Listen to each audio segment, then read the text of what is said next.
girl, it's Silly Girl Blue. Welcome back with another video. Today, we are talking about the insane entitlement of Brooke Schofield. On the most recent episode of the Cancelled podcast, Brooke told a very long-winded story about how she was denied entry into a very expensive influencer social club type of gym. I tried to cut down the story as much as I could, but I think it's really important that you hear the story from Brooke's mouth because the way she talks really shows the delusions that she has. Then after we hear her tell the story, we'll get into why it is so entitled for her to be talking about this and crazy that she's so confused. Let's get right into it. I want to talk about a really humbling experience I had recently. There is a gym here. There's quite a few like social club gyms. Okay? Zila Fitness. Yes, no, that's not the one, but I was like, you know what? Because I'm back on my fitness grind. I know you have probably noticed based on my excessive muscle tone. So I don't mean to body shame, but Brooke is literally working with no muscle tone. She is just skin and bones. Like, what is she talking about? Also, I don't feel as bad saying this because she had no problem body shaming in the past. So I feel pretty okay saying this. I think it's clear that she got skinny by starving herself and not by hitting the gym. We can see through your lies, Brookie. I am really working out a lot, and I was like, you know what? Let me join a gym. And I was gonna join this gym with my friend because I was like, she's gonna train me, and it's like this whole thing.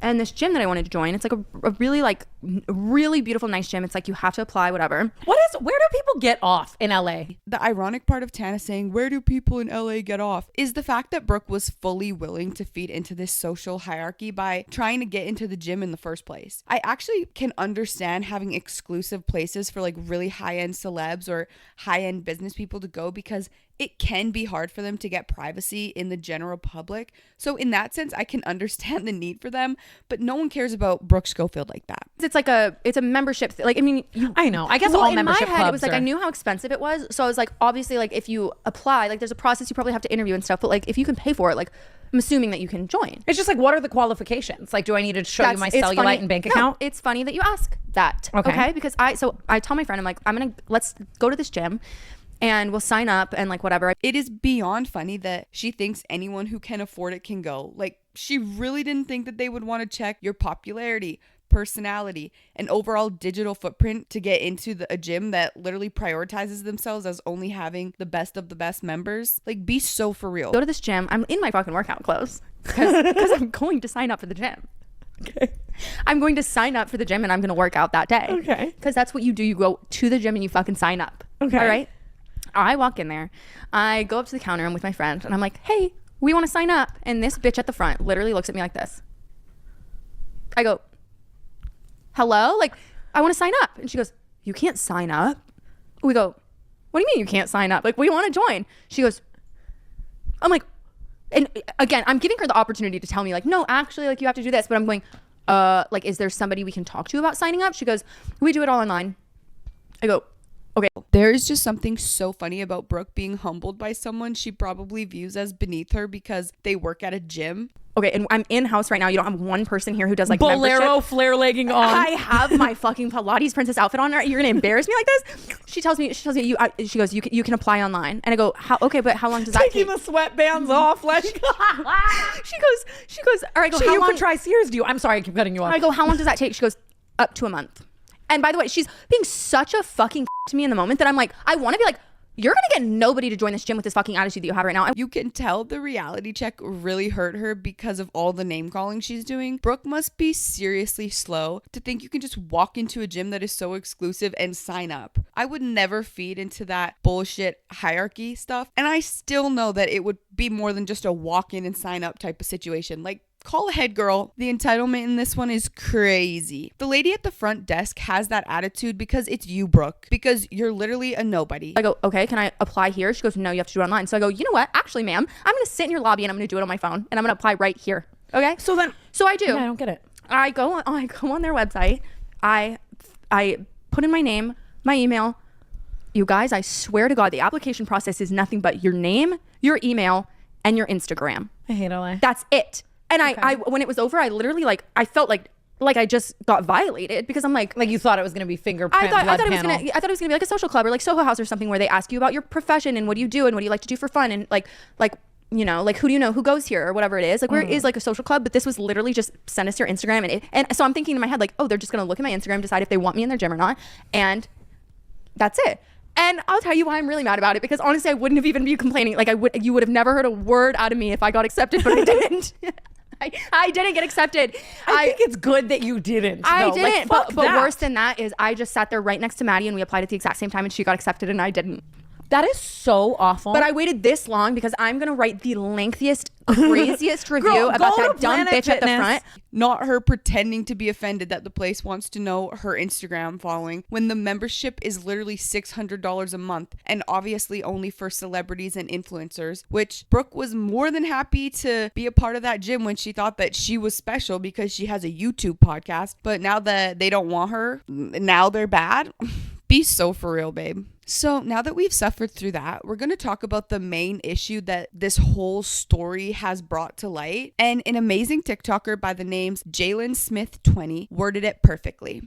The entitlement that Brooke Schofield has to sit up on her podcast and complain about not getting into a notoriously exclusive gym because her friend did and she didn't, is crazy in my opinion. Because you are racist. You're racist and you're dating a creep. So why do you have this expectation that you should just automatically be accepted into things? Like, I don't know personally why that person didn't allow you to sign up for the membership on the spot. But if this was my business and I knew who you were, I wouldn't want you 10 feet, 100 feet within my establishment. Like, the fact that people that have done, these racists think that they can just literally just navigate the world and nothing's gonna happen. Like, no, this is the world. Like, you did what you did and this is what happens because of it. Like, you really think that like this, like, you're just supposed to be handed everything after like everything? Like, no, I'm sorry. It's just like, it's the audacity for me. It's literally the audacity of this expectation that she should just be handed everything. Like, no, you're weird. So, of course, the Reddit comments came in clutch saying everything that I was already thinking, so let's go over a few. The fact that she didn't realize that she was denied because her racist reputation precedes her just shows how little self-awareness she still grapples with. I hope Tana makes this podcast a solo venture with rotating co-hosts. She was acting so unaware of why an exclusive gym wouldn't want her a part of it. Be so fucking serious. She knew damn well why they rejected her. Why would they want someone who has publicly exhibited racism in their private gym? Somewhere that's supposed to cater a comforting and luxurious experience. I cannot agree more with these comments. Like, what did she really think? She thought that they didn't want her because she didn't have enough of a following? Because she wasn't pretty enough? No, babe, it's obviously because they know what you're all about. This person said, I was going to say, like, the front desk person was rude, and I wonder if it was because she knew about Brooke's racism and the perv boyfriend.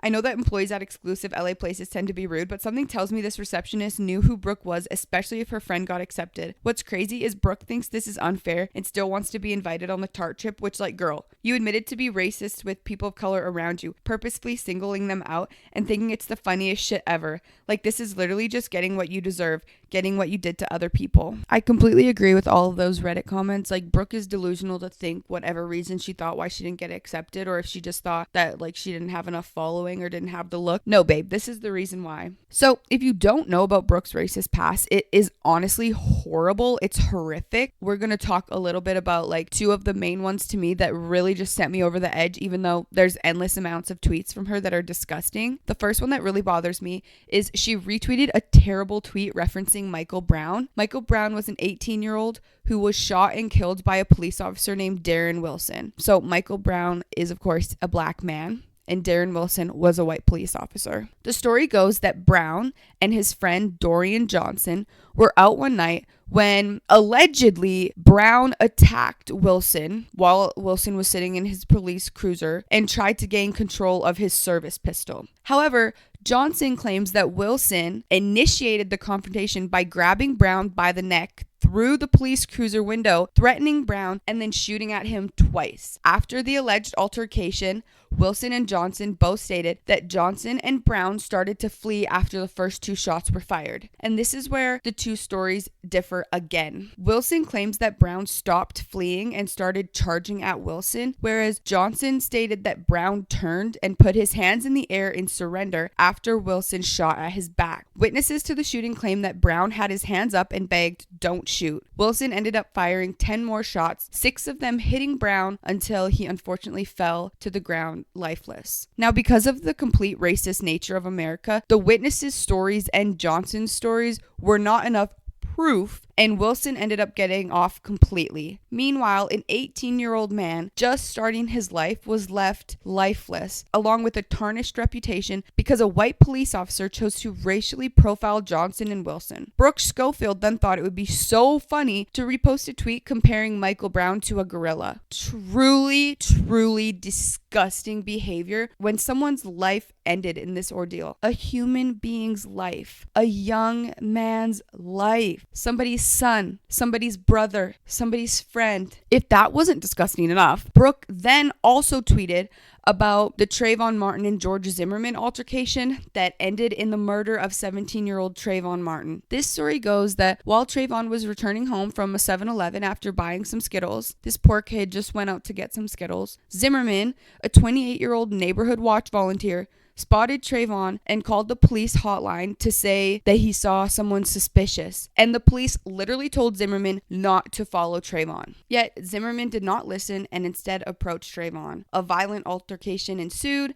most likely because Zimmerman started to attack or pulled his gun on Trayvon, and Trayvon was left with no option but to defend himself. This then resulted in Zimmerman shooting his weapon and killing Trayvon at close range. Zimmerman then concocted a story that Trayvon attacked him first and that he had to shoot at him in self-defense, even though Trayvon was literally weaponless and wasn't looking for any trouble. So because Trayvon is no longer here to tell his side of the story, the police just let Zimmerman go. Luckily, because of the outrage, Zimmerman was eventually held on trial for either manslaughter or second-degree murder. The judge was willing to let the jury pick either one. But Zimmerman was found not guilty under the act of self-defense, which to me is completely stupid because had Zimmerman not left the vehicle to approach Trayvon, no one would have been attacked and no one would have lost their life. This story is tragic and sick. And the fact that Brooke Schofield said in a tweet that had Zimmerman shot a white man, no one would be talking about it is so tasteless. Because the truth is,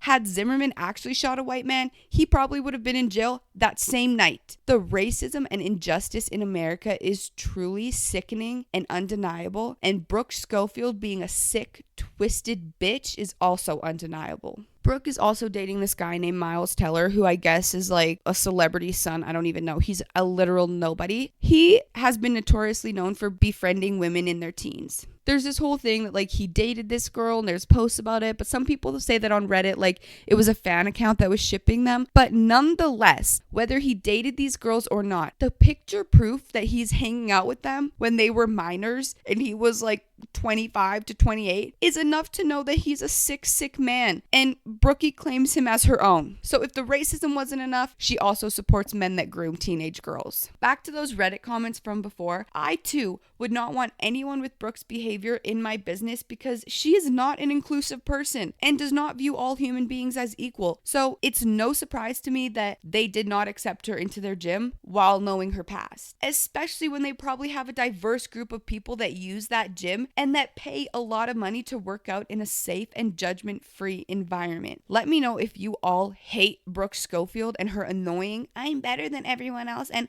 I deserve everything attitude as much as I do. And if you are a fan of Brooke, then you are not a fan of mine. And I truthfully want nothing to do with you, so kindly get off my channel. To the ones that follow me and also see the problematic, skinny, white bitch behavior of Brooke Schofield, it was great ranting with you about this, and I'll see you in my next video.